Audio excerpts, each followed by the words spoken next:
On va commencer, Inch'Allah. Bismillah, alhamdulillah, nahmaduhu wa nasta'inuhu wa nastaghfiruh, wa na'udhu billahi min shururi anfusina wa min sayyiati a'malina, man yahdihillahu fala mudilla lahu, wa man yudlil fala hadiya lahu, wa ashhadu an la ilaha illa Allah wahdahu la sharika lahu, wa ashhadu anna Muhammadan abduhu wa rasuluh. يا أيها الذين آمنوا اتقوا الله حق تقاته ولا تموتن إلا وأنتم مسلمون يا أيها الناس اتقوا ربكم الذي خلقكم من نفس واحدة وخلق منها زوجها وبث منهما رجالا كثيرا ونساء واتقوا الله الذي تساءلون به والأرحام إن الله كان عليكم رقيبا يا أيها الذين آمنوا اتقوا الله وقولوا قولا سديدا يصلح لكم أعمالكم ويغفر لكم ذنوبكم ومن يطع الله ورسوله فقد فاز فوزا عظيما وإن خير الكلام كلام الله وخير الهدي هدي محمد صلى الله عليه وسلم وإن شر الأمور محدثاتها وكل محدثة بدعة وكل بدعة ضلالة وكل ضلالة في النار أما بعد. Donc aujourd'hui c'est le cours numéro 14, si je ne me trompe pas, dans la série des Durus de Kashf al-Shubuhat, par l'explication du Cheikh Zayd ibn Muhammad ibn Hadi al-Madkhali. Et puis on est arrivé presque à la fin.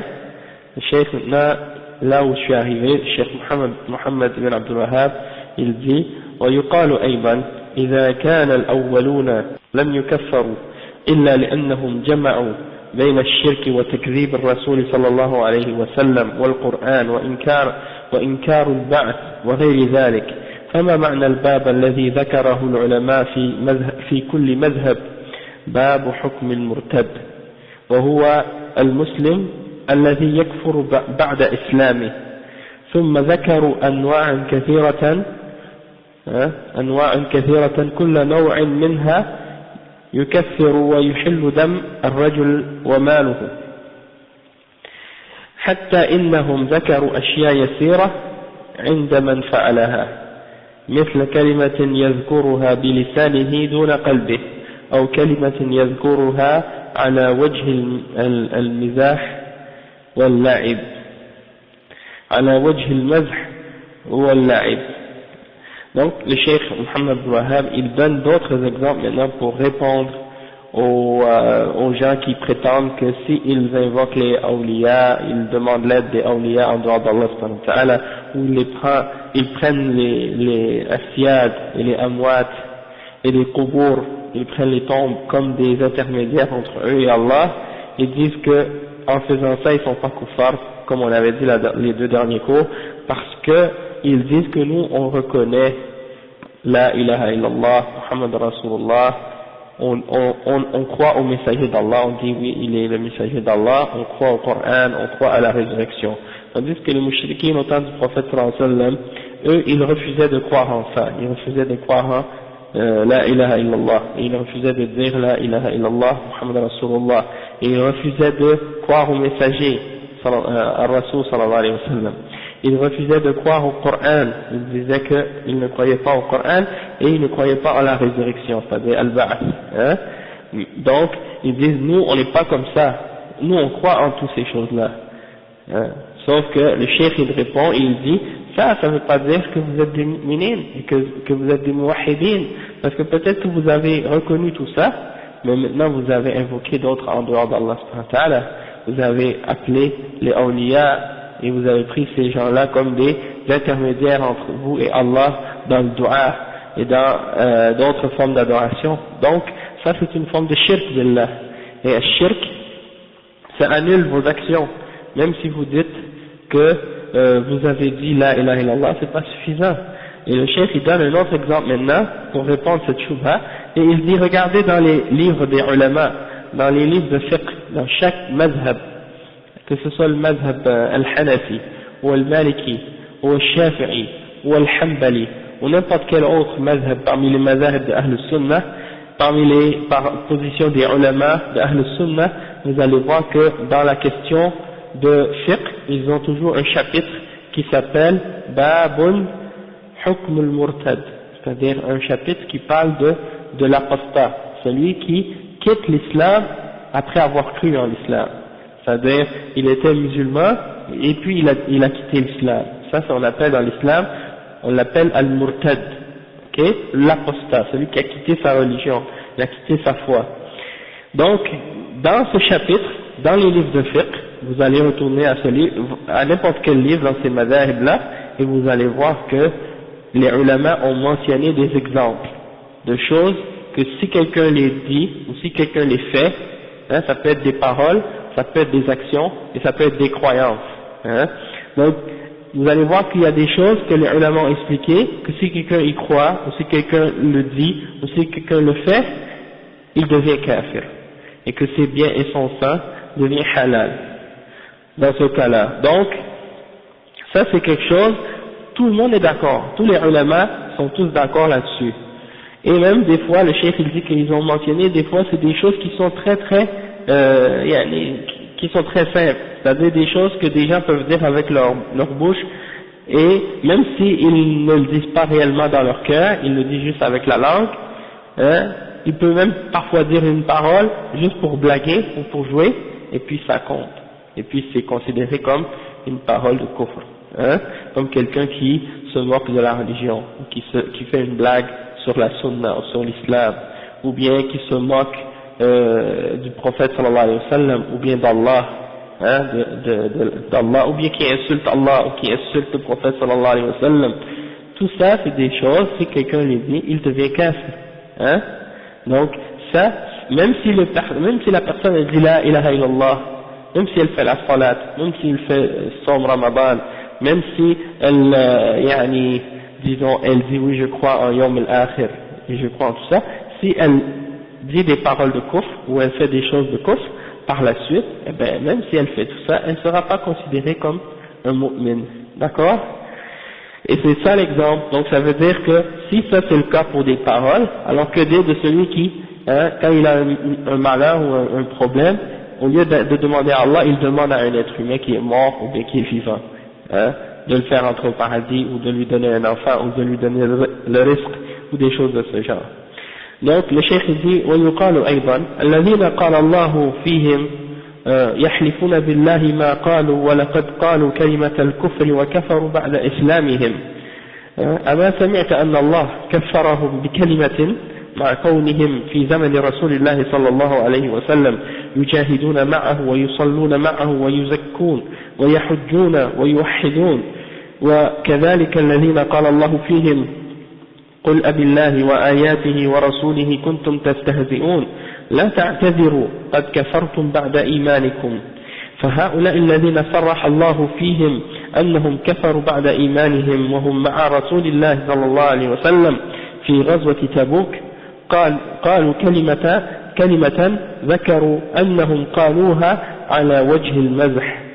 Donc le cheikh il dit que on peut également dire à ces gens-là, regardez les versets, comme par exemple le verset 74 dans Surat Tawbah, Allah subhanahu wa ta'ala, il dit yahlifuna billah, ils jurent par Allah qu'ils ne l'ont pas dit, alors qu'ils avaient dit une parole de kufr et qu'ils ont mécru après leur islam, ils ont mécru après leur islam. Donc ça veut dire, le cheikh il dit ensuite, et est-ce que tu n'as pas entendu que Allah subhanahu wa ta'ala il les a déclarés kuffar à cause d'une parole, hein, en disant وَلَقَدْ قَالُوا كَلِمَةَ الْكُفْرِ.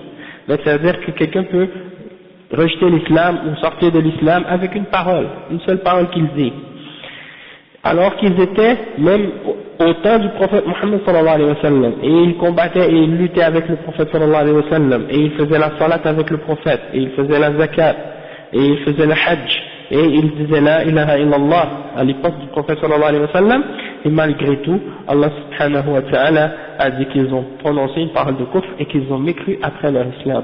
Wa kafaru ba'da islamihim.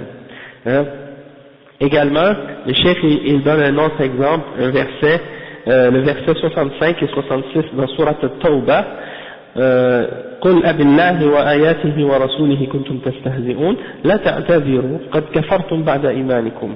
C'est-à-dire, dit, est-ce que c'est d'Allah, de ces signes, de ces versets et de ces messagers que vous vous moquiez, hein, kuntum tastahzi'un, vous vous moquiez de ça avant, eh ben, Allah subhanahu wa ta'ala, il dit après, la ta'tadiru, qad kafartum ba'da imanikum. Ne vous excusez pas, vous avez quitté la foi, vous avez mécru après avoir eu la foi. Donc, ça c'est des preuves que quelqu'un, juste en se moquant de quelque chose de la religion, il devient kafir.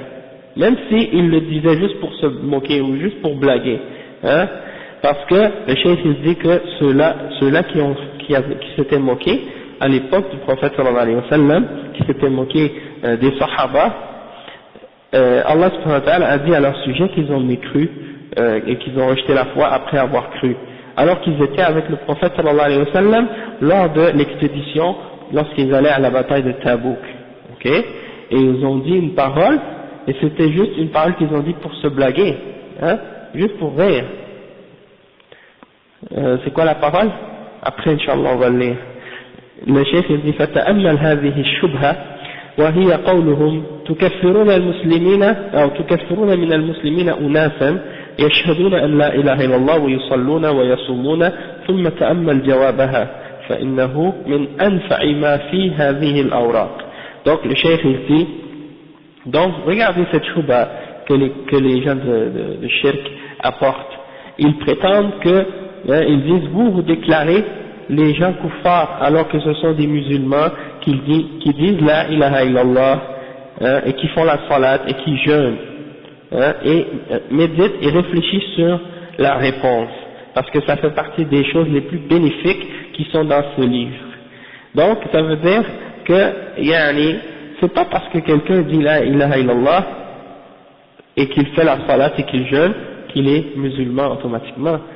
S'il a fait une action ou qu'il a dit une parole qui vient en contradiction avec son islam, ça annule son islam. Donc ça veut dire que comme eux, les gens des gens qui défendent le shirk ou la bid'a, des choses comme ça, vous déclarez les musulmans kuffars, et nous on répond, on dit non, on déclare pas les musulmans kuffars, on déclare les kuffars, on déclare ceux qui font le shirk, on dit que ce sont des kuffars, mais pas les musulmans, parce que les musulmans ce ne sont pas ceux qui font le shirk, les musulmans ce sont ceux qui sont sur le tawhid, ceux qui adorent Allah seul et qui n'invoquent pas personne avec Allah subhanahu wa ta'ala. C'est pas des gens qui vont aller à la tombe d'un être humain puis qui vont demander à cet être humain d'intercéder en leur faveur auprès d'Allah, ou de leur donner le risque, ou de leur donner par exemple un enfant, ou bien de leur donner par exemple une protection contre un ennemi, ou bien de les sauver contre un malheur. Tout ça c'est des choses qui font partie du shirk. Et si quelqu'un le fait, il n'est plus parmi les musulmans, même s'il se dit musulman, et même s'il prie, même s'il jeûne, et même s'il dit la ilaha illallah. Le chef, maintenant, Zayd al-Madkhali, il explique, il dit, قال المؤلف وقد يقال أيضا الذين قال الله فيهم ويحلفون بالله ما قالوا ولقد قالوا كلمة الكفر وكفروا بعد إسلامهم وقال عز وجل فيهم قل أبالله وآياته ورسوله كنتم تستهزئون لا تعتذروا قد كفرتم بعد إيمانكم. وقصة هؤلاء مشهورة، وهي أن أفرادا من أهل النفاق أوى بعضهم إلى بعض يتحدثون، ومن جملة حديثهم أن قالوا ما رأينا في قرائنا هؤلاء أرغب بطونا ولا أكذب ألسنا ولا أجبن عند اللقاء. فسمع ذلك عوف بن مالك فقال للمتكلم بذلك كذبت ولكنك منافق لأخبرن رسول الله صلى الله عليه وسلم. فذهب عوف إلى رسول الله صلى الله عليه وسلم ليخبره فوجد أن القرآن قد سبقه.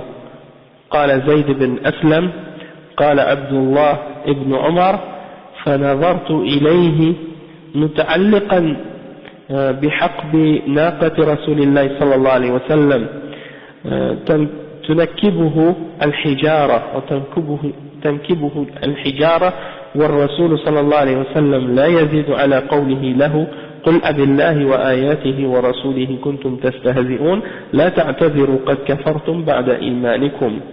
فكفرهم القرآن مع أنهم يشهدون أن لا إله إلا الله وأن محمدا رسول الله ويصلون مع الناس ويجاهدون وهذا كان في غزوة من أهم الغزوات وهي غزوة تبوك. Donc le cheikh il explique maintenant ce point-là au sujet des versets que le cheikh a mentionné tout à l'heure. Il dit que l'auteur, Cheikh Mohammed Abdul Wahhab, il a mentionné le verset dans lequel Allah subhanahu wa ta'ala dit, et ils jurent par Allah qu'ils n'ont pas dit la parole alors qu'ils ont dit une parole de kufr et qu'ils ont mécru après leur islam. C'est le verset 74 dans Surat At-Tawbah. Et ensuite Allah a dit à leur sujet, dit, est-ce que c'est d'Allah et de ses signes et de son messager que vous vous moquiez? Ne vous excusez pas, vous avez bel et bien mécru après la foi. Et ça c'est les versets 65 et 66 dans Surat At-Tawbah, comme on a dit tout à l'heure. Et le chef dit que l'histoire de ces trois personnes qui avaient dit ces paroles-là, elle est bien connue, cette histoire. Et c'est déjà parmi les munafiqin, les gens de l'hypocrisie, parmi les gens de nifaq. Ils se sont réunis ensemble puis commencé à parler. Et parmi les choses qu'ils ont dit, ils ont dit, on n'a pas vu personne parmi ceux-là qui sont ceux qui récitent le Coran et qui connaissent l'islam parmi les sahaba. Ils parlaient des sahaba, d'accord? Ces trois-là. Ils disaient, on n'a pas vu parmi eux de plus gourmands, hein? Arghaba butulan. Et on n'a pas vu de plus menteur, akzaba al-sunan. Et on n'a pas vu de plus peureux lors de la bataille. Ajbanu inda al-liqa, plus peureux que dans la bataille, lorsqu'il rencontre l'ennemi. Alors, Awf ibn Malik a entendu cette parole. C'était un parmi les sahaba, il était assis, il a entendu ces gens-là dire ça. Il a dit, tu as menti, mais tu es un hypocrite. Tu as menti et tu es un hypocrite. Alors il dit, je vais informer le messager d'Allah au sujet de ce que tu as dit. Alors il est parti voir le prophète sallallahu alayhi wa sallam pour l'informer de qu'est-ce qu'il avait entendu. Et il a vu que le prophète sallallahu alayhi wa sallam avait déjà été informé de ça par la révélation qu'Allah lui a donnée dans des versets du Coran. Alors Zayd ibn Aslam a dit que Abdullah ibn Omar a dit, j'ai vu l'homme qui avait dit les paroles, l'homme qui avait parlé contre les Sahaba, je l'ai vu accroché à la chamelle, celle du chameau du prophète sallallahu alayhi wa sallam, et les pierres frappaient ses pieds, il se laissait traîner, accroché au chameau du prophète sallallahu alayhi wa sallam comme si pour demander au prophète sallallahu alayhi wa sallam des excuses. Il était en train de demander au prophète sallallahu alayhi wa sallam des excuses pour avoir dit les paroles qu'il a dit, et il disait, on a seulement dit ça pour se moquer, pour blaguer. C'était pas des choses qu'on disait, on n'était pas sérieux. Et le prophète sallallahu alayhi wa sallam, il ne répondait autre chose que le verset. Il disait, قل أب الله وآياته ورسوله كنتم تستهزئون لا تعتذروا قد كفرتم بعد إيمانكم. C'est-à-dire, dit, est-ce que c'est d'Allah et de ses versets et de son messager que vous vous moquiez? Ne vous excusez pas, vous avez mécru après votre foi. Et donc le chef il dit que le Coran les a déclarés comme étant des kuffars, malgré qu'ils témoignaient de la ilaha illallah et de Muhammad Rasulullah, malgré qu'ils faisaient la salat avec les musulmans et qu'ils faisaient le djihad avec les musulmans. Et ça c'était dans une des batailles les plus importantes parmi les batailles, c'est-à-dire la bataille de Tabouk, Ghazwati Tabouk. C'est une expédition que les musulmans avaient fait à l'époque du prophète sallallahu alayhi wa sallam pour aller combattre les Romains dans le nord. Et c'était un très long voyage, parce que Tabouk c'est une ville dans le nord et c'est très très loin. Il faut traverser le désert pour arriver là-bas. Donc il y a beaucoup de munafiqin, des hypocrites, qui sont restés en arrière. Ils n'ont pas voulu venir avec le prophète sallallahu alayhi wa sallam. Ils ont dit, on ne veut pas voyager dans le soleil, parce que c'était la saison de l'année où il faisait très très chaud en plus. Donc personne n'est parti dans cette bataille excepté les vrais mu'minines, les vrais croyants, ceux qui ceux qui sont restés en arrière, c'était les munafiqin. D'accord? Donc ça nous donne une leçon en même temps pour comprendre. C'est pour ça que si vous lisez par exemple sur la Tawbah, vous trouvez beaucoup de versets qui parlent des munafiqin parce que c'est la sourate qui parle de cette bataille, de l'histoire qui s'est passée autour de l'expédition de cette bataille. D'accord? Non. C'est avant, Wallahu a'lam, je pense que c'est avant. Parce qu'il se racontait des histoires comme ça en s'en allant sur le chemin. Non. Et puis, qu'est-ce que je voulais dire aussi? C'est que, comme ces gens-là, ils ont dit ces paroles-là pour se moquer, et ils pensaient que c'était pas grave. Ils pensaient que c'était pas grave le fait qu'ils se moquaient. Et il y a beaucoup de gens aujourd'hui, malheureusement, parfois parmi les musulmans, peut-être ils s'assoient avec des koufars, et les koufars commencent à se moquer de l'islam, se moquer des musulmans, se moquer du hijab, se moquer de la barbe, se moquer de beaucoup d'aspects de l'islam, et peut-être que par ignorance, beaucoup de musulmans, parfois ils participent à ces moqueries, et ils rentrent dans le jeu des koufars, et ils ne savent pas que ça c'est kufr. Donc ils doivent, ceux qui ont fait ça, ils doivent se repentir et revenir à l'islam. Donc, comme on a vu maintenant, l'explication est claire, et ça nous montre que c'est pas suffisant juste de dire la ilaha illallah et de prétendre qu'on est musulman en faisant la salat et le jeûne si on n'a pas respecté les principes des fondements de l'islam. Ensuite, le cheikh il dit ووجه الاستدلال من هذا النص وأمثاله هو إزالة تلك الشبهة التي يحملها مشركو زماننا الذين يصلون ويصومون ويقولون الشهادتين ولكنهم يجعلون بينهم وبين الله وسائط في حالة الرخاء وفي حالة الشدة كما كان المشركون الأوائل يفعلون. أتدري ماذا يريدون من الوسائط؟ يقولون نحن قوم عصاة ومذنبون ولا نستطيع أن ندلي بحاجاتنا إلى الله، ولكننا ندلي بحاجاتنا إلى هؤلاء الأولياء من الأموات ونطلب منهم رفعها إلى الله عز وجل، وننتظر قضاء الحاجة وتفريج الكربة وإنجاب الولد وكشف الضر وجلب الرزق ونحو ذلك من المطالب التي يجب أن يتوجه بها المكلفون إلى الله خالقهم وبارئهم بدون أن يتخذوا وساطة بينهم وبينه لا من الأحياء ولا من الأموات. Donc le cheikh il dit le but d'avoir mentionné ces versets-là et cette explication-là à ce sujet, c'est dans le but de répondre à la shubha de ces gens-là qui disent, les mushrikoun, les gens qui font le shirk à notre époque et qui disent qu'ils font la prière et qui jeûnent et qui disent les shahadatain, ashhadu an la ilaha illallah wa ashhadu anna Muhammad Rasulullah, et qui malgré ça prennent entre eux et Allah des intermédiaires et des intercesseurs lorsqu'ils sont dans les moments d'aisance et lorsqu'ils sont en détresse, comme les mushrikoun faisaient au temps du prophète sallallahu alayhi wa sallam et avant. Donc le cheikh dit, est-ce que vous savez ou est-ce que tu sais ce que ces gens-là veulent par ces intermédiaires-là, c'est-à-dire pourquoi ils veulent prendre des intermédiaires? Ils disent, comme on a expliqué plusieurs fois, que et eux ils se disent, nous on est des gens qui avons fait beaucoup de péchés,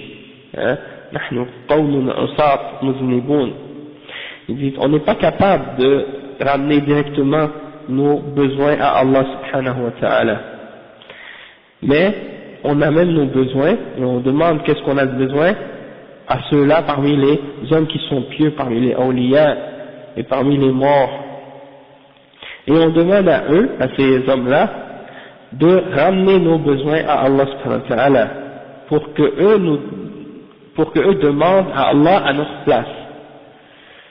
Et on espère de cela que Allah subhanahu wa ta'ala va faire exaucer nos besoins et nos vœux par eux. Donc, on espère par exemple, qu'il nous sauve d'un malheur qu'on a, ou bien qu'il nous aide à avoir des enfants.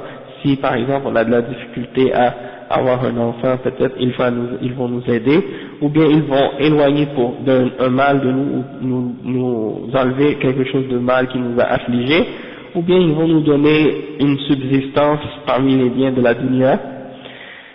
Et donc, le cheikh il dit, ainsi que beaucoup d'autres exemples de demandes qu'ils font, et toutes ces demandes-là, en réalité, on n'a pas le droit de se diriger à autre que Allah pour les demander.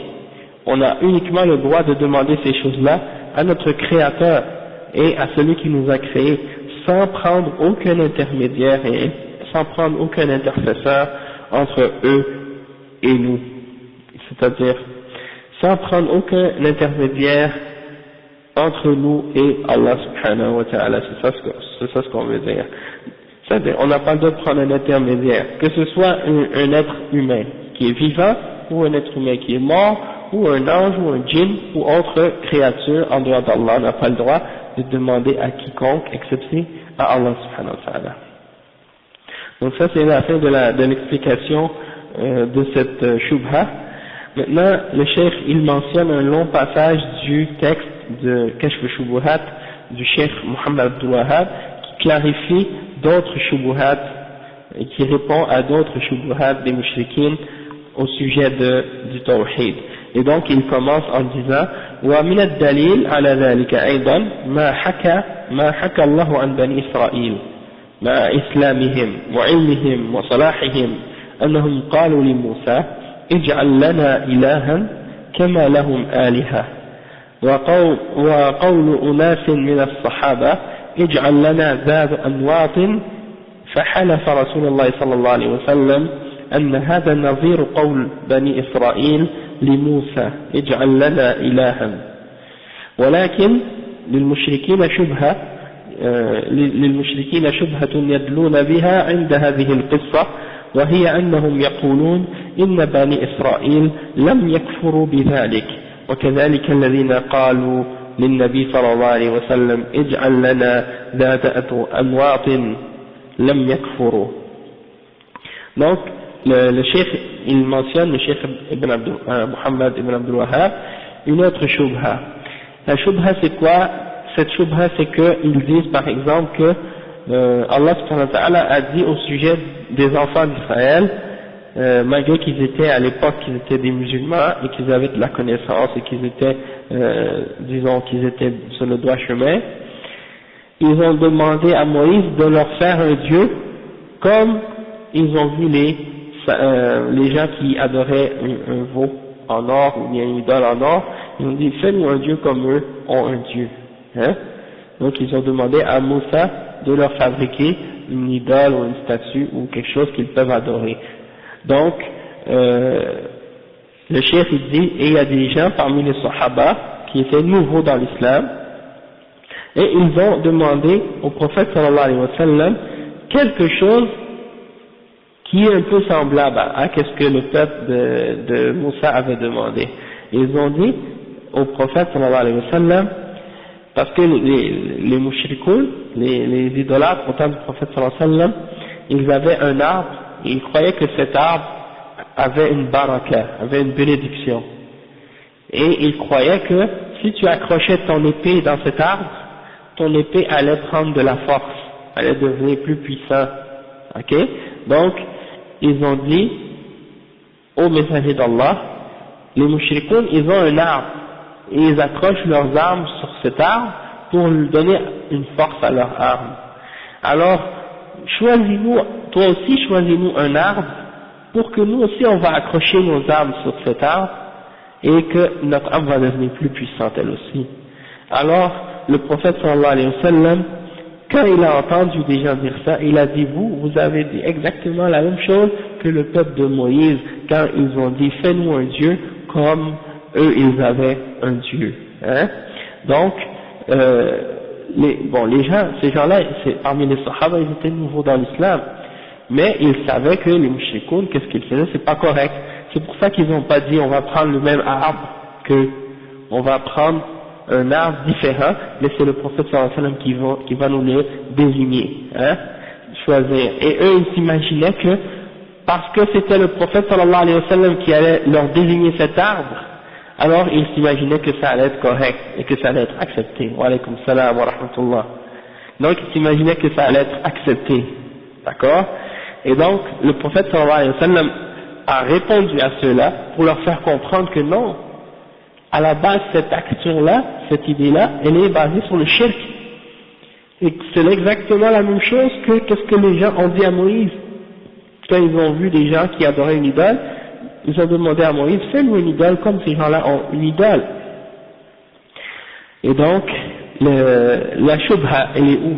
C'est quoi la shubha qu'ils utilisent dans cette histoire? Eux, ils utilisent cette histoire, les gens d'aujourd'hui qui font le shirk, qui adorent les awliya et les saints et tout, ils disent, regardez, malgré que les peuples de Moïse ont demandé ça, et que certains parmi les Sahaba ont demandé cette chose-là au prophète sallallahu alayhi wa sallam, le prophète sallallahu alayhi wa sallam n'a pas dit qu'ils étaient kuffar à cause de ça. Donc, ça veut dire que c'est pas kufr, hein, et que c'est permis de faire des choses comme ça, et de prendre une baraka ou de chercher une baraka en dehors d'Allah. Et le cheikh Muhammad ibn Abdul Wahhab, il répond, il dit, فالجواب أن تقول إن بني إسرائيل لم يفعلوا ذلك وكذلك الذين سألوا النبي صلى الله عليه وسلم لم يفعلوا لا ولا خلاف في أن بني إسرائيل لم يفعلوا ذلك ولو فعلوا ذلك لكفروا وكذلك لا خلاف أن الذين نهاهم النبي صلى الله عليه وسلم لو لم يطيعوه واتخذوا ذات أنواط بعد نهيه لكفروا. هذا هو المطلوب وهذا هو المطلوب ولكن هذه القصة تفيد أن المسلم بل العالم قد يقع في أنواع من الشرك لا يدري عنها فتفيد التعلم والتحرز ومعرفة أن قول الجاهل التوحيد فهمناه أن هذا من أكبر الجهل ومكايد الشيطان. Donc le cheikh il répond maintenant, il dit regardez, comment répondre à cette shubha, c'est qu'on dit regardez, les enfants d'Israël, Ben Israël, ils n'ont pas pris l'idole, hein, quand ils ont demandé au prophète Moussa alayhi salam, fais-nous une idole comme eux ils ont une idole, ils ne l'ont pas faite, hein. Et il dit également, ceux qui ont demandé au prophète sallallahu alayhi wa sallam, choisis-nous un arbre, comme eux ils ont un arbre, eh bien, ils n'ont pas pris un arbre. Ils n'ont pas fait un arbre pour prendre un arbre pour mettre leur âme dessus comme les mouchriquines. Et le cheikh il explique qu'il dit, si les enfants d'Israël avaient pris une idole, ou avaient pris une statue ou une image comme les mouchriquines, ils auraient mécru pour avoir fait ça. Ok? De même que si les gens à qui le prophète sallallahu alayhi wa sallam avait interdit de prendre un arbre, comme ils appellent Zat Anwat, si ils avaient pris cet arbre pour accrocher leurs armes, malgré l'interdiction du prophète sallallahu alayhi wa sallam, là ils auraient mécru. C'est-à-dire là ils seraient sortis de l'islam parce qu'ils auraient fait un acte de kufr.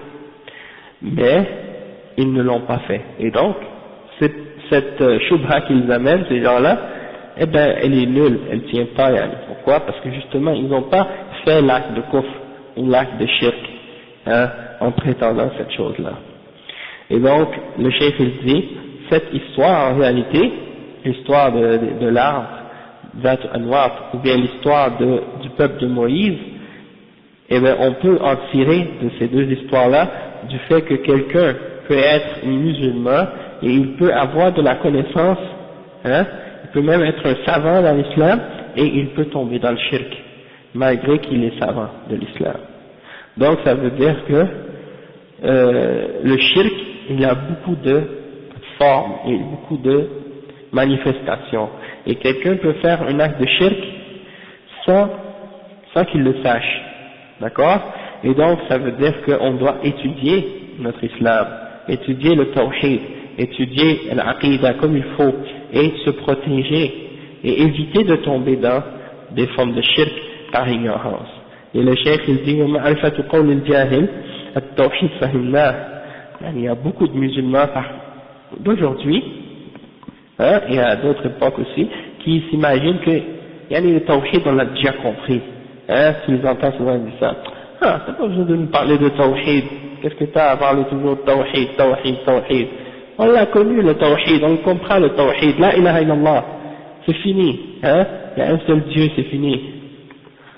Donc eux ils s'imaginent que c'est juste comme ça, tu dis ouais, ok, ça y est, on a compris, un seul Dieu, c'est fini, et puis on n'a pas besoin d'en parler plus que ça. Donc ça c'est, comme le chef dit, ça c'est la plus grande forme d'ignorance et la plus grande ruse parmi les ruses du shaitan. Parce que lorsqu'il réussit à faire quelqu'un être dans l'ignorance au sujet du tawhid et de se sentir en sécurité du shirk, alors c'est là qu'il a commencé à tomber dans l'égarement, parce que c'est sûr qu'il va tomber un jour ou l'autre dans des formes de shirk sans s'en apercevoir. الشيخ يقول وتفيد أيضا أن المسلم المجتهد إذا تكلم بكلام كفر وهو لا يدري فنبه على ذلك وتاب من ساعته أنه لا يكفر كما فعل بنو إسرائيل والذين سألوا النبي صلى الله عليه وسلم. الشيخ dit qu'on peut également prendre comme bienfait de cet exemple-là qu'on a mentionné à propos de Bani Israël et à propos des Sahaba qui avaient demandé l'arbre. On peut prendre que le musulman, lorsqu'il fait un effort pour essayer de comprendre quelque chose, de connaître quelque chose, et qui parle en disant des paroles de kufr, alors qu'il n'a pas de connaissance, qu'il n'est pas au courant, et qu'on l'informe de son erreur, et qu'il s'est repenti automatiquement, et qu'il a demandé pardon à Allah, et bien dans ce cas-là, il n'est pas kafir. Parce qu'il a dit des paroles par ignorance, et lorsqu'on lui a fait comprendre, il s'est repenti. Donc dans ce cas-là, il n'est pas kafir. Comme le cas de Bani Israël, et comme ceux qui ont demandé l'arbre au prophète sallallahu alayhi wa sallam. Toutefois, si après avoir été averti, il continuait à le faire, là il serait kuffar, hein, parce qu'ils n'ont pas arrêté, ils n'ont pas fait le tawbah. الشيخ يقول ensuite وتفيد أيضا أنه لو لم يكفر فإنه يغلظ عليه الكلام تغليظا شديدا كما فعل رسول الله صلى الله عليه وسلم.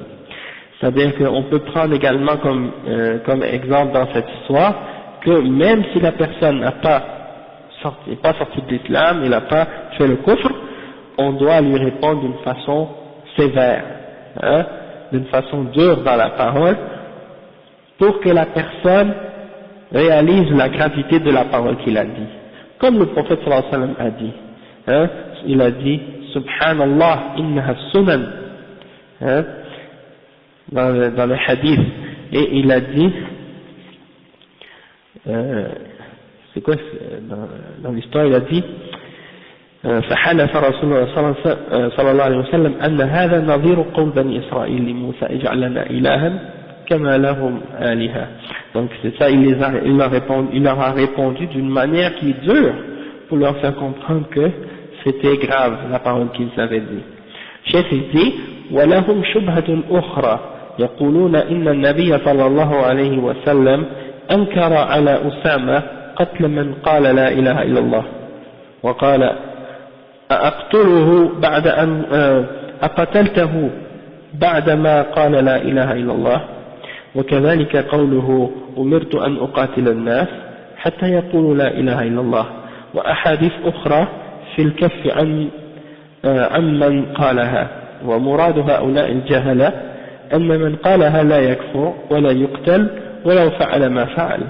ويقال لهؤلاء المشركين الجهال معلوم أن رسول الله صلى الله عليه وسلم قاتل اليهود وسباهم وهم يقولون لا إله إلا الله وأن أصحاب رسول الله صلى الله عليه وسلم قاتلوا بني حنيفة وهم يشهدون أن لا إله إلا الله وأن محمدا رسول الله ويصلون ويدعون الإسلام وكذلك الذين حرقهم علي بن أبي طالب. Donc ensuite le cheikh dit وهؤلاء الجهلة مقرون أن من أنكر البعث كفر وقتل ولو قال لا إله إلا الله وأن من جحد شيئا من أركان الإسلام كفر وقتل ولو قالها فكيف لا تنفعه إذا جحد شيئا من الفروع وتنفعه إذا جحد التوحيد الذي هو أصل دين الرسل ورأسه ولكن أعداء الله ما فهموا معنى الأحاديث ولن يفهموا. Donc le cheikh il dit qu'ils ont une autre shubha, les mushrikins à notre époque actuellement, qui se disent musulmans. Ils prennent comme exemple le hadith de Usama ibn Zayd. Usama ibn Zayd, il était dans une bataille avec contre les mushrikins et il a vu un des mushrikins qui tuait beaucoup parmi les musulmans. Chaque fois qu'il avançait sur un musulman, il le tuait. Alors, il est allé vers lui et quand il est arrivé pour le frapper avec son épée, le mushrik a dit « Ashhadu an la ilaha illallah ». Alors, Usama ibn Zayd, il l'a tué quand même, il l'a frappé quand même. Alors, qu'est-ce qui est arrivé? C'est que le prophète sallallahu alayhi wa sallam a entendu que Usama ibn Zayd avait fait ça.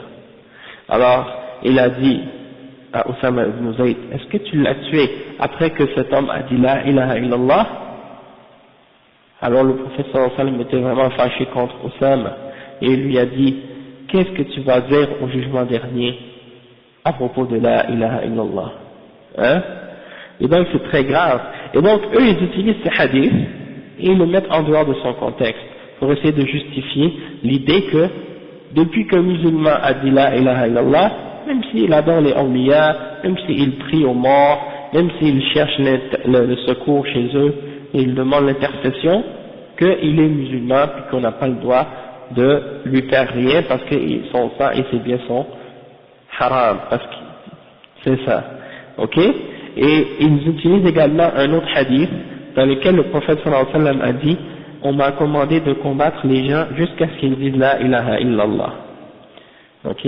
Et dans ce hadith-là, donc, la preuve qu'ils utilisent, c'est de dire, ça y est, une fois que tu as dit la ilaha illallah, on n'a plus le droit de combattre quelqu'un ou de lui prendre ses biens ou quoi que ce soit. Et donc, ils utilisent ces hadiths-là pour essayer de supporter ça. Et le chef, il dit que ces ignorants-là, ils veulent dire qu'une fois que quelqu'un a dit la ilaha illallah, il ne peut plus quitter l'islam et on ne peut plus le combattre, peu importe ce qu'il fait, après avoir dit la ilaha illallah. Et le cheikh il dit وهم يقولون, et eux ils disent la ilaha illallah, c'est-à-dire, ah oui c'est vrai, c'est que le cheikh il dit donc on peut leur répondre à ces gens-là. La réponse qu'on peut leur donner, c'est que on peut répondre à ces mouchikines-là, parmi les ignorants, que le prophète sallallahu alayhi wa sallam a combattu les juifs à son époque, et il les a pris en prisonniers également, et en esclavage. Alors qu'ils disaient la ilaha illallah, et ils disaient que Muhammad sallallahu alayhi wa sallam, alors ils ne disaient pas que Muhammad sallallahu alayhi wa sallam était le messager d'Allah, mais ils disaient la ilaha illallah. Les juifs, ils disaient pas Muhammad Rasulullah, mais ils disaient quand même la ilaha illallah. Et donc ça veut dire que c'est pas suffisant de dire la ilaha illallah, il faut avoir d'autres choses avec, parce que justement, ils ne croyaient pas au prophète Muhammad sallallahu alayhi wa sallam, ils ne croyaient pas au Coran. Et donc c'est pas suffisant juste de dire la ilaha illallah. Également, les compagnons du prophète sallallahu alayhi wa sallam ont combattu Banu Hanifa. Et Banu Hanifa, c'est qui? C'est une tribu qui avait cru en Musaylama al-Kazzab. Musaylama al-Kazzab, c'est un homme qui avait prétendu après le prophète sallallahu alayhi wa sallam qu'il était un messager, lui aussi. Donc il disait qu'il croyait au prophète Muhammad sallallahu alayhi wa sallam et il croyait en Musaylama. Et les Sahaba les a combattus. Donc il y avait aussi les gens qui avaient refusé de payer la zakat, qui étaient avec eux aussi, et que les Sahaba ont combattu, malgré qu'ils disaient la ilaha illallah. Également, il y avait donc il y avait aussi les gens que Ali ibn Abi Talib a brûlé vivant, comme on avait dit la dernière fois, parce que ils avaient dit que Ali était Allah, hein, ou que Ali était un Dieu, et donc Ali ibn Abi Talib les avait punis en les brûlant vivants. Le cheikh il dit que ces ignorants-là, hein, ils croient en ces ignorants-là aujourd'hui, donc parmi les mouchriquins, ils sont d'accord pour dire que celui qui rejette la foi en la résurrection, il est kafir et qu'il faut le combattre, ou qu'il faut le tuer. Ils sont d'accord que celui qui dit la ilaha illallah, alors qu'il rejette un des piliers de l'islam, il est mécréant, il est kafir et qu'il faut le tuer. Et ils sont d'accord à ce sujet-là. Alors, comment on peut dire que celui qui a rejeté un des piliers de la religion ou une des branches de la religion, que lui ça lui sert à rien de dire la ilaha illallah, mais celui qui rejette la base de la religion et le fondement de la religion des prophètes, et la base et la tête de la religion, celui qui le rejette, ça lui est quand même utile de dire la ilaha illallah. Ça c'est une contradiction. C'est comme si tu dis, ok, si quelqu'un rejette la salat, il est kafir, mais s'il rejette le tawhid, il n'est pas kafir. C'est une contradiction, vous comprenez? Parce que le tawhid c'est la base de la religion, tandis que la salat c'est un des piliers de la religion, mais c'est pas la base de la religion. Et donc comment tu peux dire que si tu rejettes la base tu n'es pas kafir, alors que si tu rejettes la prière ou le jeûne ou autre chose dans l'islam, tu es kafir? Ça c'est une contradiction. Et le cheikh il dit, avec étonnement, il dit وَلَكِنَّ أَعْدَاءَ اللَّهِ مَا فَهِمُوا مَعْنَى الْأَحَادِيثِ وَلَنْ يَفْهَمُوا. Les ennemis d'Allah, ils n'ont pas compris la signification de ces hadiths et ils ne vont pas comprendre. Maintenant, il explique. أما حديث أسامة فإنه قتل رجلا ادعى الإسلام بسبب أنه ظن أنه ما ادعاه إلا خوفا على دمه وماله، والرجل إذا أظهر الإسلام وجب الكف عنه حتى يتبين منه ما يخالف ذلك. وأنزل الله تعالى في ذلك يا أيها الذين آمنوا إذا ضربتم في سبيل الله فتبينوا، أي تثبتوا. فالآية تدل على أنه يجب الكف عنه والتثبت، فإن تبين منه بعد ذلك ما يخالف الإسلام قتل، لقوله تعالى فتبينوا، ولو كان لا يقتل إذا قالها لم يكن للتثبت معنى. Donc le cheikh il dit que le hadith d'Oussama qui avait tué l'homme après qu'il avait prétendu l'islam, il a dit que cet homme-là, il avait seulement fait semblant de croire en l'islam ou de prétendre l'islam ou de dire la ilaha illallah pour se protéger, parce qu'il avait eu peur de mourir.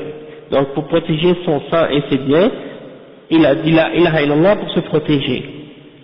Mais le cheikh il dit que l'homme, lorsqu'un être humain ou un individu montre qu'il est musulman, il dit la ilaha illallah, c'est obligatoire d'accepter son islam. Et on n'a pas le droit par la suite de le frapper. Jusqu'à ce qu'on ait vu dans ses actions et dans ses paroles des choses qui contredisent l'islam. Et c'est pour ça que Allah subhanahu wa ta'ala a révélé le verset dans Surat An-Nisa, le verset 94, ô les croyants, lorsque vous partez dans le chemin d'Allah pour combattre les ennemis de l'islam, alors faites attention et vérifiez hein, vérifier les choses. Lorsque vous voyez une personne qui prétend être musulmane, il ne faut pas le tuer, parce que ça c'est haram. Il est musulman quand il dit la ilaha illallah. Mais vérifiez, c'est-à-dire faites attention, regardez par la suite les paroles et les actions de cette personne. Vous allez voir par la suite que s'il ramène des choses contraires à l'islam et qu'il fait des choses contraires à l'islam, là, par la suite, on va agir en conséquence.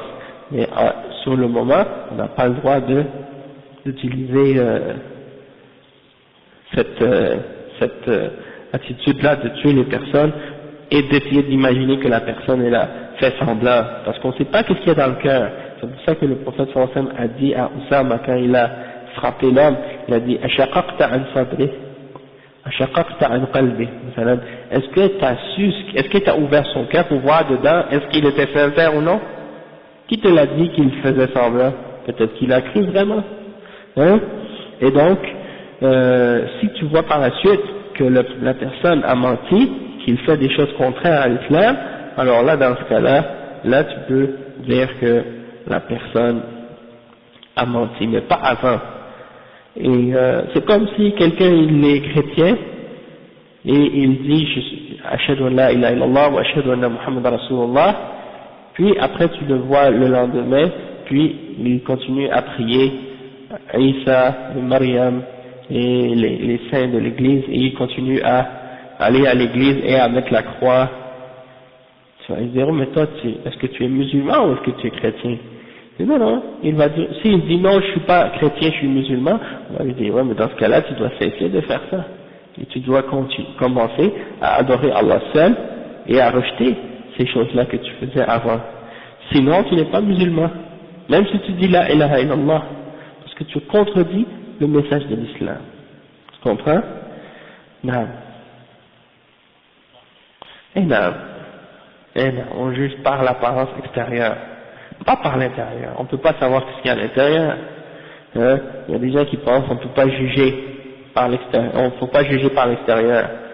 Il faut. Et là, il l'a dit haqq l'islam. Alors voilà.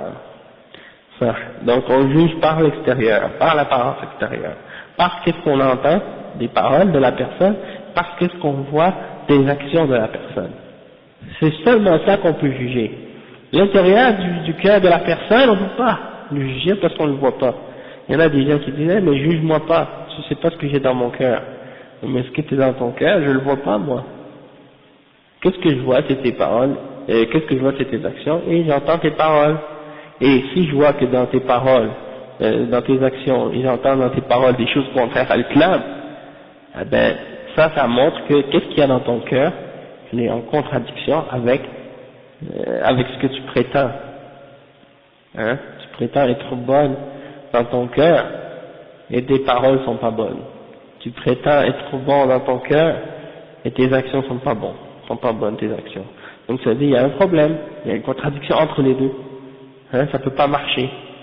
Ok? Et le cheikh il continue à expliquer ça en disant وكذلك الحديث وعليكم السلام الحديث الآخر وأمثاله في معنى ما ذكرناه أن من أظهر التوحيد والإسلام وجب الكف عنه إلا إذا تبين منه ما يناقض ذلك والدليل على هذا أن رسول الله صلى الله عليه وسلم قال أقتلته بعدما قال لا إله إلا الله وقال أمرت أن أقاتل الناس حتى يقولوا لا إله إلا الله وهو هو الذي قال في الخوارج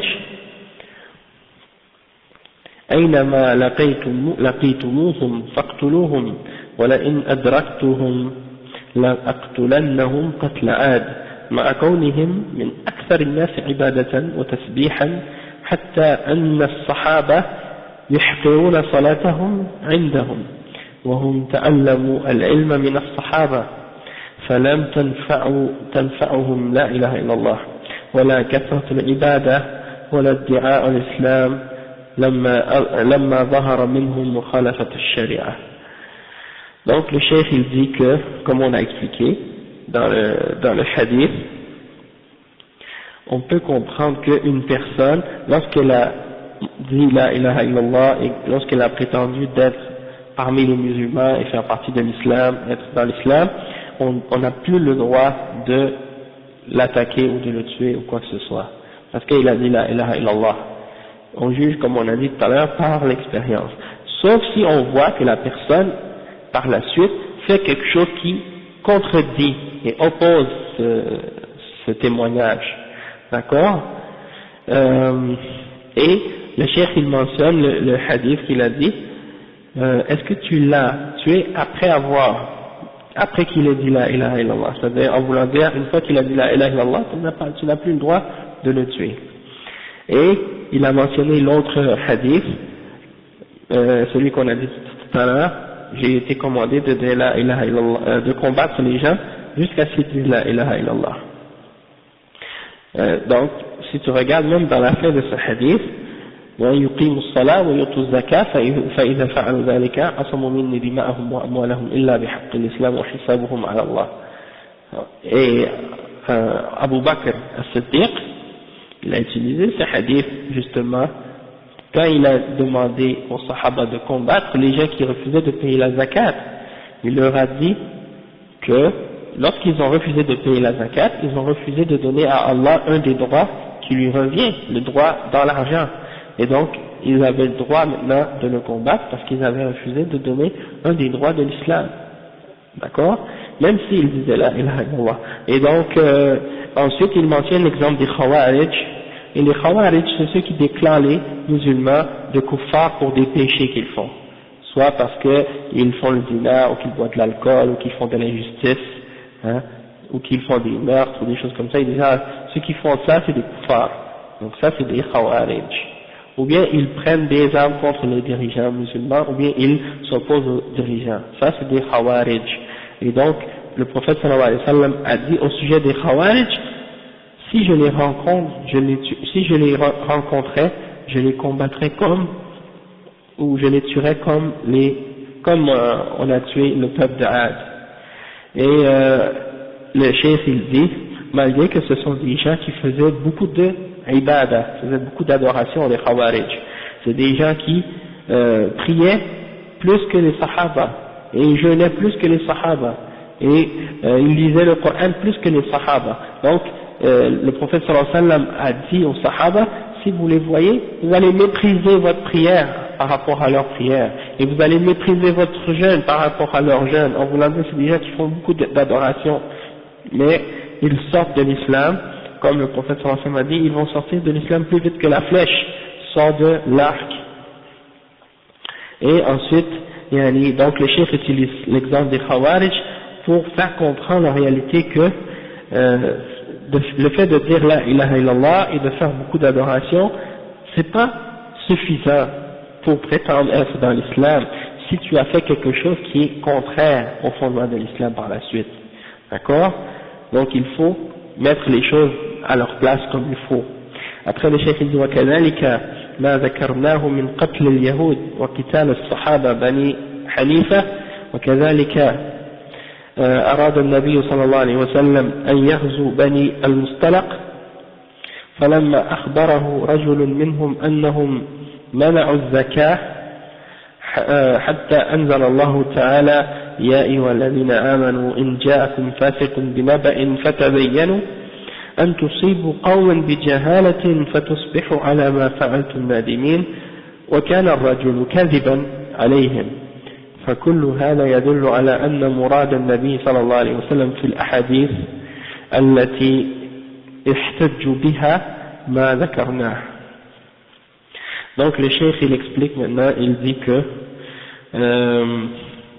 donc également on peut répondre à ces gens-là par l'exemple qu'on a mentionné tout à l'heure du fait que le prophète sallallahu alayhi wa sallam a combattu les juifs et que les sahaba ont combattu Bani Hanifa, et de même que le prophète sallallahu alayhi wa sallam avait même eu l'intention de combattre les gens de Bani Mustalaq lorsqu'un homme avait informé le prophète sallallahu alayhi wa sallam qu'ils avaient refusé de payer la zakat, et Allah subhanahu wa ta'ala avait fait descendre à ce sujet-là le verset 6 dans Surat al-Hujurat qui dit aux les croyants, si un homme pervers vous vient avec une information, alors vérifiez-la pour pas que vous, pour pas faire du mal à un peuple par ignorance, et que par la suite vous ayez des remords pour qu'est-ce que vous avez fait.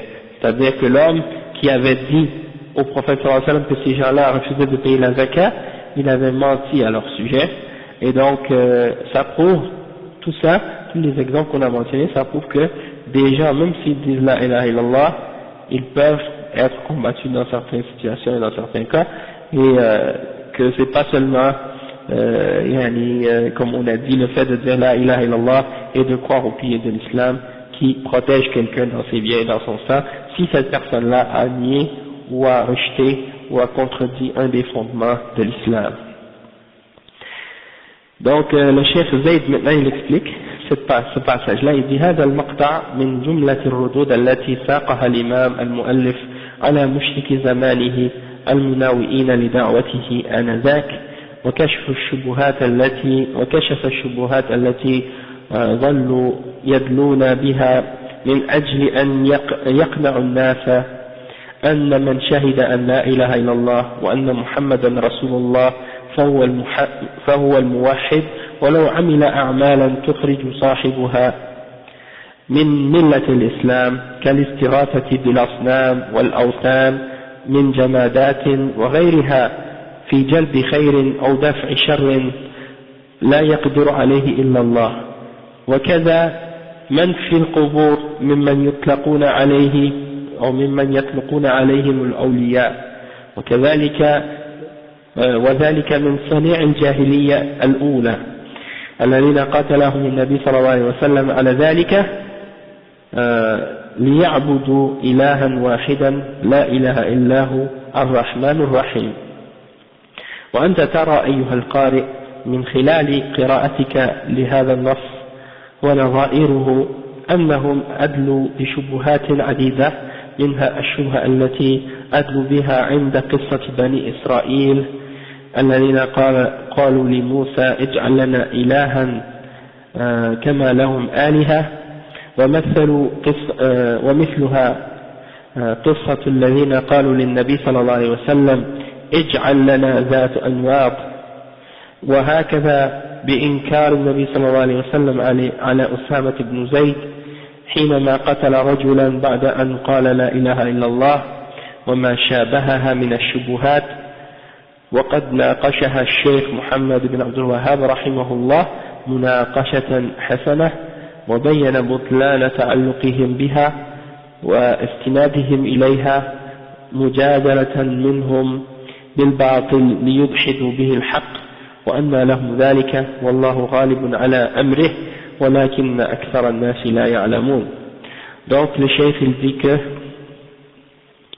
ça c'est un exemple des réfutations que le chef Muhammad ibn Wahhab a utilisé contre les mouchriquines de son époque qui s'opposaient à sa da'wa à son époque, et il a réussi à dévoiler les ruses et les mensonges et les doutes que ces gens-là essayaient de jeter pour faire croire aux gens que celui qui disait la ilaha illallah et Muhammad Rasulullah, que c'était lui le muwahhid, c'est-à-dire le monothéiste, celui qui n'a pas, qui a quitté le shirk, même si cette personne-là faisait des actions qui le faisaient sortir de l'islam, comme par exemple de chercher le secours en des idoles, ou en des choses qui sont adorées par des hommes, comme par exemple des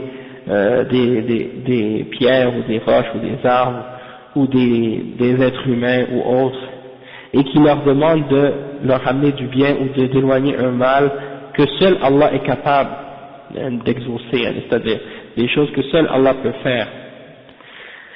Et de même que les gens qui adorent les tombes et les qubur, comme on dit en arabe, et qui qui donnent à ces tombes-là le nom de saints, ils les adorent en dehors d'Allah subhanahu wa ta'ala, et ça fait partie des exemples des gens de l'ignorance, de la jahiliya, que le prophète sallallahu alayhi wa sallam avait combattu à son époque, parce qu'ils adoraient autre que Allah subhanahu wa ta'ala. Et le prophète sallallahu alayhi wa sallam les a appelés à unifier Allah subhanahu wa ta'ala pour qu'ils adorent un seul Dieu, et c'est-à-dire qu'il n'y a personne qui mérite d'être adoré excepté lui, excepté Allah subhanahu wa ta'ala, Ar-Rahman Ar-Rahim.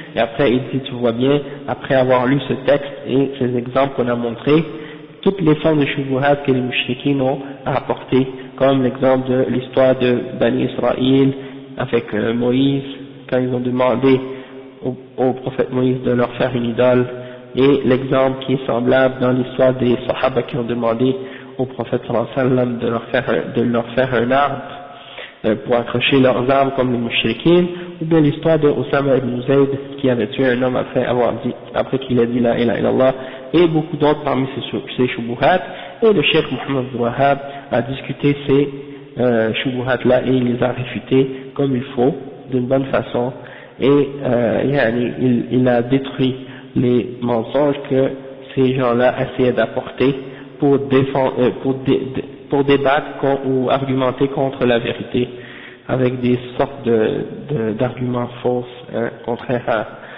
au Coran et à la Sunna. Et donc Allah subhanahu wa ta'ala lui a donné le dessus et la victoire sur ces gens-là, mais la plupart des gens ne savent pas. Et ok. Ensuite le cheikh il continue et il dit وَلَهُمْ شُبْهَةٌ أُخْرَى وهي ما ذكر النبي صلى الله عليه وسلم أن الناس يوم القيامة يستغيثون بآدم ثم بنوح ثم بإبراهيم ثم بموسى ثم بعيسى فكلهم يعتذر حتى ينتهوا إلى رسول الله صلى الله عليه وسلم قالوا فهذا يدل على أن الاستغاثة بغير الله ليست شركا فالجواب أن نقول سبحان ما طبع على قلوب أعدائه فإن الاستغاثة بالمخلوق فيما يقدر عليه لا ننكرها كما قال تعالى في قصة موسى فاستغاثه الذي من شيعته على الذي من عدوه وكما يستغيث الإنسان بأصحابه في الحرب وغيرها من الأشياء التي يقدر عليها المخلوق ونحن أنكرنا الاستغاثة العبادة التي يفعلونها عند قبور الأولياء أو في غيبتهم في الأشياء التي لا يقدر عليها إلا الله إذا ثبت ذلك فاستغاثتهم بالأنبياء يوم القيامة يريدون منهم أن يدعوا الله ويحاسب الناس حتى يستريح أهل الجنة من كرب الموقف وهذا جائز في الدنيا والآخرة وذلك أن تأتي عند رجل صالح حي يجالسك ويسمع كلامك وتقول له ادعو الله لي كما كان أصحاب رسول الله صلى الله عليه وسلم يسألونه ذلك في حياته أما بعد موته فحاشاه وكلا أنهم سألوه ذلك عند قبره بل أنكر السلف الصالح على من قصد دعاء الله عند قبره فكيف بدعائه صلى الله عليه وسلم. Donc le cheikh il mentionne ici une autre shubha parmi les shubuhat des mushrikines de notre époque et eux ils disent par exemple que le prophète sallallahu alayhi wa sallam a dit que les gens au jugement dernier ils vont chercher le secours auprès de Adam et auprès de Noé, auprès de Ibrahim, auprès de Moussa, auprès de Isa. Et ils vont tous s'excuser en disant qu'ils ne peuvent rien faire jusqu'à ce qu'ils arrivent à demander au prophète Muhammad sallallahu alayhi wa sallam et il va dire que lui il va le faire, c'est-à-dire il va leur demander à Allah subhanahu wa ta'ala pour eux. Et donc eux les mushrikines aujourd'hui qui évoquent les awliya, ils disent ça c'est la preuve que de chercher le secours en autre que Allah, ça c'est pas shirk. Parce que au jugement dernier, ces gens-là vont demander le secours des prophètes. Et le cheikh il répond et il dit subhanallah, comme Allah a scellé le cœur de ses ennemis, ils ne sont pas capables de comprendre la réalité. Et donc le cheikh il dit que de demander le secours d'une créature, d'un être humain, dans qu'est-ce que cet être-là est capable de faire pour nous, ça c'est pas shirk et on le rejette pas. Hein? C'est comme par exemple, tu demandes à quelqu'un qui est présent, qui peut te venir en aide, hein? Donc dans ce cas-là, ça c'est permis. Même un chien, allez des fois, hein, s'il y a quelqu'un qui veut t'attaquer, tu dis au chien, attaque, hein, pour qu'il saute sur l'autre, ça c'est permis aussi, parce que le chien peut t'aider dans cette situation-là. D'accord? Et eux, c'est pas ça ce qu'ils font. Ils demandent à quelqu'un qui est absent, qui est mort, de leur venir en aide. Ça c'est différent, d'accord? Donc le cheikh il mentionne l'exemple, même il dit, regardez dans l'exemple de Moïse, hein, à l'époque de Moussa, pardon, le verset 15 dans Surat Al-Qasas, Allah subhanahu wa ta'ala il dit فَاسْتَغَاثَهُ الَّذِي مِنْ شِيعَتِهِ عَلَى الَّذِي مِنْ عَدُوِّهِ, c'est-à-dire que celui qui faisait partie du peuple de Moussa, il a appelé Moussa au secours contre son ennemi. Ok? Donc ça veut dire que c'est permis d'appeler quelqu'un au secours pour qu'il te vienne en aide, dans des choses qui sont possibles. D'accord? Et donc il n'y a pas de shirk là-dedans. Comme le cheikh dit également, un être humain peut appeler au secours un autre être humain dans la guerre ou dans d'autres questions ou d'autres sujets que ce sont des choses dans lesquelles un être humain peut te venir en aide. Mais le cheikh dit, nous, ce qu'on rejette, ce qu'on refuse, c'est des gens qui demandent le secours auprès d'une tombe, hein, et qui demandent le secours d'une personne qui est absente, dans des choses que seul Allah peut donner. Comme par exemple, tu demandes à un être qui est mort, ou qui est absent, c'est-à-dire qui est dans un endroit très très loin, tu lui demandes par exemple de te donner le risque, ou de te donner le succès dans ton examen, ou de te donner un travail, ou bien de te donner un enfant, ou bien de te protéger du châtiment de l'enfer, ou de te sauver, de te faire entrer au paradis, ou bien de te donner une femme, ou des choses de ce genre. Ça, c'est des choses seulement Allah subhanahu wa ta'ala peut faire, hein, et l'être humain ne peut pas faire ces choses-là, et en plus il est mort. S'il est mort ou s'il est absent, il ne peut rien faire pour toi. D'accord? Et donc, le cheikh dit, إِذَا ثَبَتَ ذَلِكَ, donc, dans ce cas-là, le cheikh il dit que, dans ce cas-là, on voit qu'il y a une différence. Parce que les gens qui vont être au jugement dernier, ils vont voir les prophètes, et les prophètes vont être là présents devant eux, et ils seront vivants à ce moment-là. Parce qu'ils seront ressuscités à la fin des temps et ils vont être debout en attendant leur jugement. Et donc ça prouve que ils vont être capables de faire quelque chose. Et s'ils ne sont pas capables, ils disent non, on ne peut pas demander à un autre. Jusqu'à ce qu'ils arrivent au prophète Mohammed sallallahu alayhi wa sallam, et là le prophète Mohammed sallallahu alayhi wa sallam va dire d'accord et il va demander à Allah subhanahu wa ta'ala pour eux, parce qu'il est vivant à ce moment-là. Et il dit le cheikh, pourquoi? Parce que les gens sont debout et ils sont en train d'attendre. Ils attendent que le jugement commence. Et ceux qui vont aller au paradis, eh bien, eux, ils demandent au prophète sallallahu alayhi wa sallam que le jugement commence pour que l'attente soit moins longue. D'accord? Et comme ça, le jugement va commencer. Et donc, parce que vous savez que le jugement, lors du jugement, et lorsque les gens sont rassemblés et qu'ils attendent le jugement, il y a beaucoup d'épreuves, hein, il y a beaucoup de difficultés ce jour-là. Et donc les gens, c'est comme si ils ont hâte que les choses soient finies et qu'ils puissent être, disons, reposés de ces difficultés-là.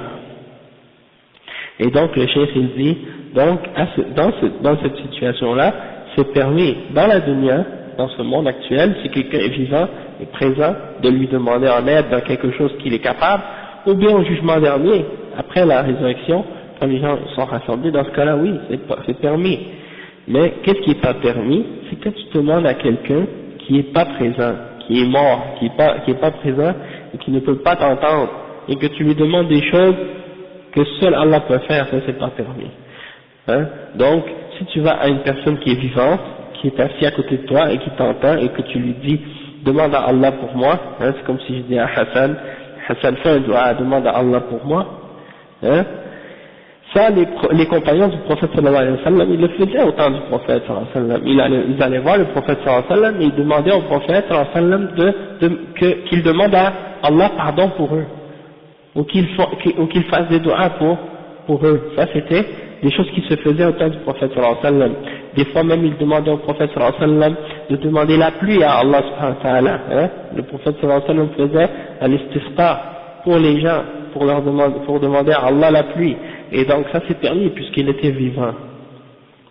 Et c'est ça ce qu'on appelle at-tawassul, hein. Ça c'est permis, d'accord, mais ce que ces gens-là font, eux, c'est différent. Et aucun des sahaba n'allait à la tombe du prophète sallallahu alayhi wa sallam après sa mort pour lui demander quoi que ce soit. Et il dit que même les salaf salih, hein, ils ont rejeté que des gens aillent faire des du'as à Allah auprès d'une tombe. Donc imaginez, s'ils ont interdit aux gens de faire des du'as à Allah direct près d'une tombe, alors imaginez et comment ils auraient rejeté la personne qui font des du'as au prophète sallallahu alayhi wa sallam. Ça c'est encore pire. Donc ça c'est un exemple de la shubha qu'ils ont amené. Puis on va lire, hein, tu trouves parmi les soufis et les rafidah des gens qui demandent l'intercession des saints et qui demandent, qui évoquent les morts en dehors d'Allah subhanahu wa ta'ala. En grande majorité c'est ces gens-là. نعم هذا شرك بالله ليس الجميع ولكن أكثرهم إلا من رحم الله يعني أكثر الطرق الصوفية يفعلون هذه الأشياء ويشجعون الناس على فعله ولا ينكرون يعني la plupart des soufis ils le font et ils incitent les gens à le faire et ceux qui le font ils ne leur disent pas que ça c'est pas correct de le faire لا ينكرون عليه. Ils ne disent pas à ceux qui le font, qu'est-ce que vous faites, c'est shirk. En grande majorité, ils les laissent faire ça. Et c'est ça le danger.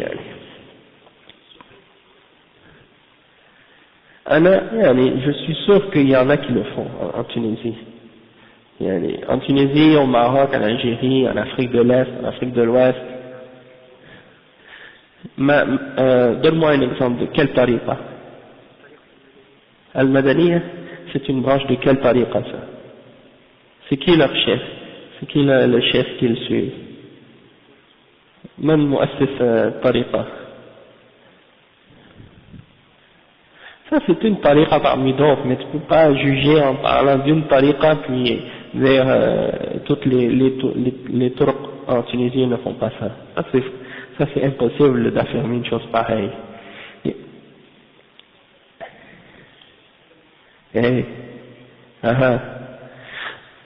Il y a plusieurs turuq en Algérie, puis en Tunisie aussi. Parce qu'il y a Tijaniya, il y a Qadiriya, il y a Shaziliya, il y a beaucoup de turuq.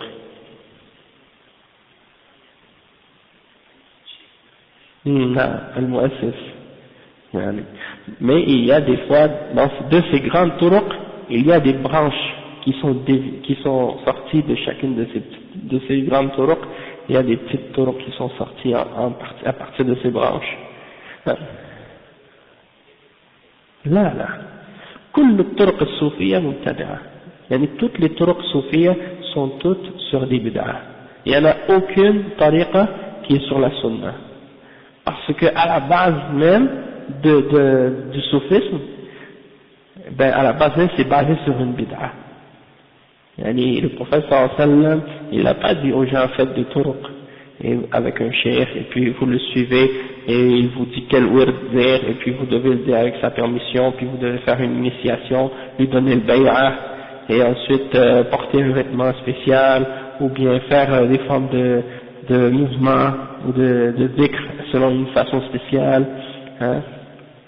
Les ahbash, eux, ils suivent en général, je pense, ils suivent la tariqa rifa'iyya. Hein, et eux, ces gens-là, qu'est-ce qu'ils font pour montrer qu'ils ont atteint des niveaux là de piété et de foi?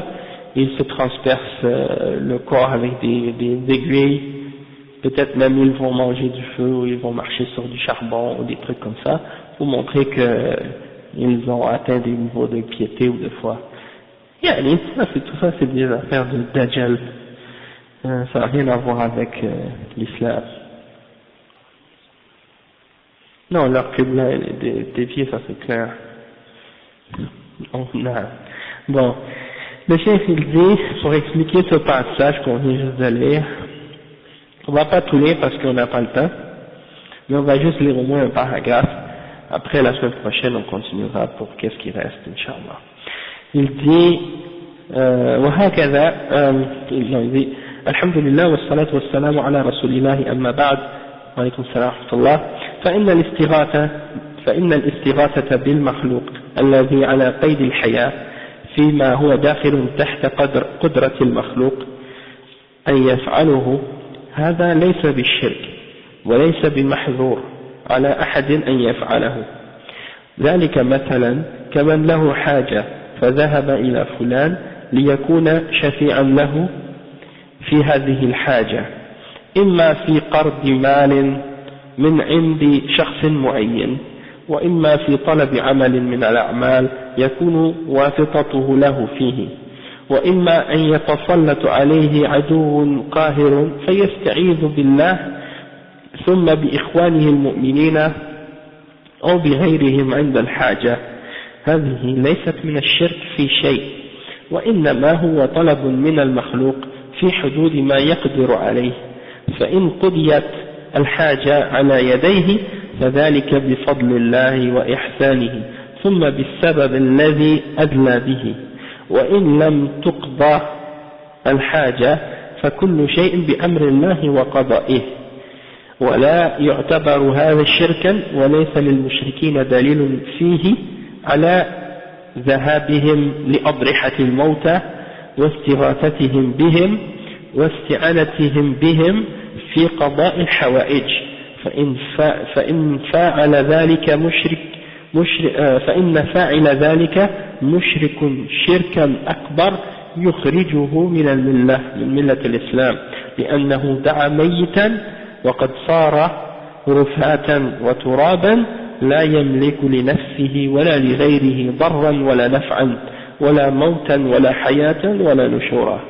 Donc le cheikh il dit que si une personne appelle au secours une autre parmi les créatures qui est vivante et il lui demande quelque chose au sujet de quelque chose qu'il est capable de faire, quelque chose qui est possible et qu'il est capable de faire cette personne, ça n'a rien à voir avec le shirk et ce n'est pas du tout interdit à quelqu'un de le faire. Ça n'est pas interdit à quelqu'un de demander à quelqu'un d'autre son aide et son secours dans ce qu'il est capable de faire, hein, s'il est présent et il est vivant et il est là pour le faire.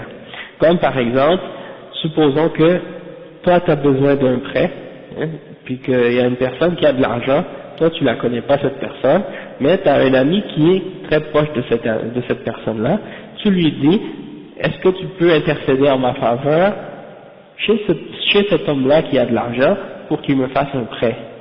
Ça c'est permis dans l'islam de faire ça. Hein, tant qu'il n'y a pas de riba, c'est halal.